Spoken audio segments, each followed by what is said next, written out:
Okay, I'm not LDS or even go a regular church goer. I was raised a run of the mill Christianity was my flavor, I guess.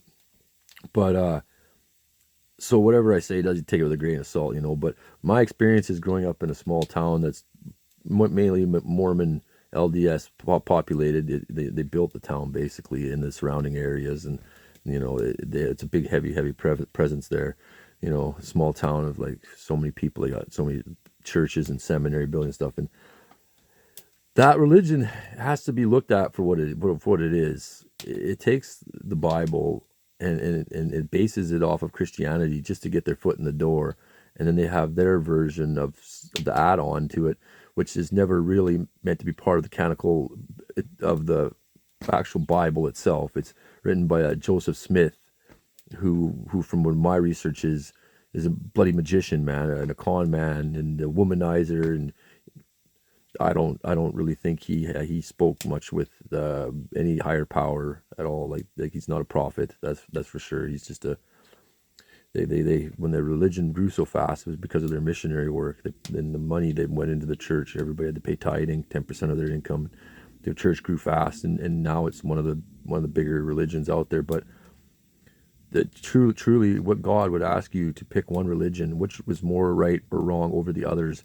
When one says, "Do not believe in false gods," I think a God of a higher level would allow you to be free to do what you want and worship what you want. It's like, it's personal preference. I'm not one to say who's wrong and who's right. I would not want to be part of a religion that says all the other religions are wrong, because if it's your internal life of your soul that depends on it, this is a pretty heavy decision here, And I'm pretty sure those 10 commandments, they're not rules of religion. They were rules of all people on earth should live by.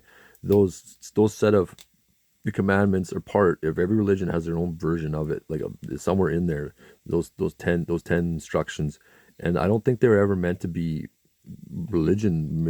compared with religion. It's been weaponized. 10 commandments have been weaponized to be used against us as a form of control, because religion is a man-made concept. It's not true. God would not have to speak through someone else to talk to you directly. They would come and see you directly. They're not that busy to see, if there's something that's important to know. So, I mean, you look at it as a control type of control, financial, government, you combine that all together, no one's really free, truly free. We're all under control of some lesser degree or more degree, depending on where you live. So, yeah, I don't know. Call me crazy, man, but I think Mormonism or LDS, I think it's a bloody cult, and it should be identified as such. It's right up there with Jehovah Witness and Seventh Day Adventist and all those. There's no history to it. If you want to go back to the oldest religion, I would think the Quran is probably the oldest text that has never been changed over the history of time. It's never been revised or made more readable. It's probably the most truest word that you could find uh, so far to date.